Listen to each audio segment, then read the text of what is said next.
आए जा रहे हैं कि क्या सच में आएगी कोरोना की तीसरी लहर। बात अब उसकी करेंगे, क्योंकि तीसरी लहर आएगी तो कब आएगी, सवाल सबके मन में है।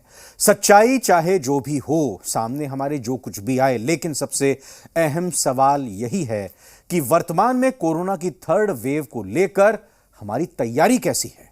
इस रिपोर्ट में देखते हैं।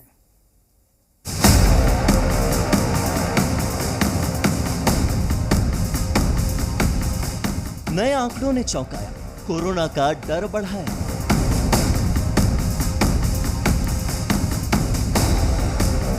दुनिया के कई देशों के लिए नई लहर चुनौती। भारत में तीसरी लहर की क्या है तैयारी? भारत समेत दुनिया के कई देशों में कोरोना महामारी की दूसरी लहर थमी हुई भले ही दिख रही है, लेकिन इस राहत के साथ ही एक आशंका अब भी बनी हुई है, और आशंका है तीसरी लहर। WHO के नए आंकड़ों ने इस डर को अब और भी बढ़ा दिया है। दुनिया के आंकड़े देखें तो हर रोज अभी भी 5.5 लाख नए मरीज रोजाना सामने आ ही रहे हैं और 8,500 मौतें कोरोना से हो रही हैं। यूरोप और एशिया के कई देशों में कोरोना के केस पिछले 1-2 हफ्तों में तेजी से बढ़ते दिख रहे हैं। एक्सपर्ट इसे कोरोना की तीसरी लहर की आहट बता रहे हैं। WHO की एक रिपोर्ट के मुताबिक दुनिया भर में कोरोना के मामले 12% बढ़े हैं। अमेरिका में 2 हफ्ते पहले जहां 13,000 के आसपास नए मामले सामने आ रहे थे, तो अब वो 3 गुना बढ़कर 37,000 के करीब पहुंच गए हैं। भारत में दूसरी लहर की तबाही के पहले ब्रिटेन, फ्रांस और इटली जैसे यूरोपीय देशों में कोरोना के खतरे ने सिर उठाया था, और फिर भारत में जो तबाही हुई उसका दर्द आज भी हर भारतीय के जहन में है। और आज फिर से इन्हीं देशों में लापरवाही और कोरोना के नए मामले दोनों ही बढ़ रहे हैं। और लापरवाही की ऐसी ही कुछ तस्वीरें भारत के पर्यटन स्थलों से भी सामने आई, जो तीसरी लहर को बुलावा देने का काम कर रही हैं।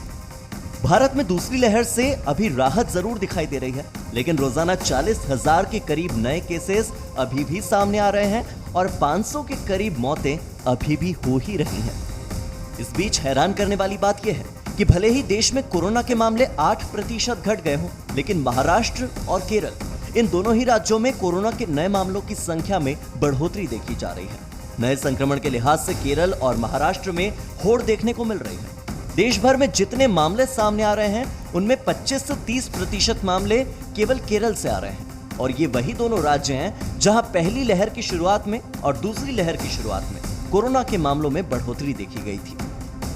तमिलनाडु, पश्चिम बंगाल और पूर्वोत्तर के राज्यों में भी कोरोना के नए मामले चिंता बढ़ाने वाले हैं।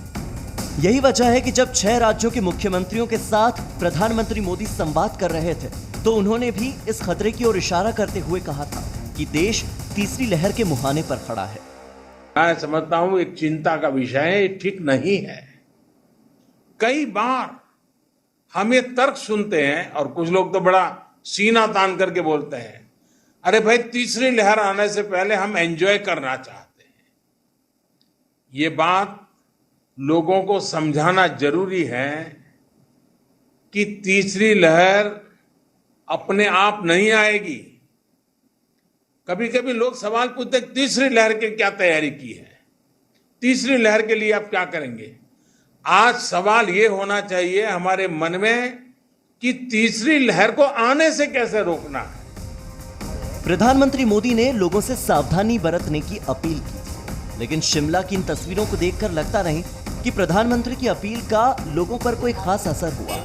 लॉकडाउन के नियमों में मिली ढील के बाद बाजारों में जैसी भीड़ और लापरवाही दिख रही है, इसके अलावा हिमाचल प्रदेश और उत्तराखंड के पर्यटन स्थलों में जैसी भीड़ दिखाई दे रही है, वो आने वाले खतरे को और बढ़ा सकती है।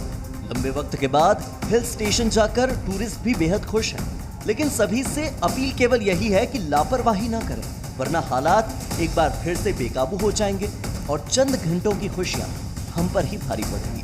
ब्यूरो रिपोर्ट, जी मीडिया।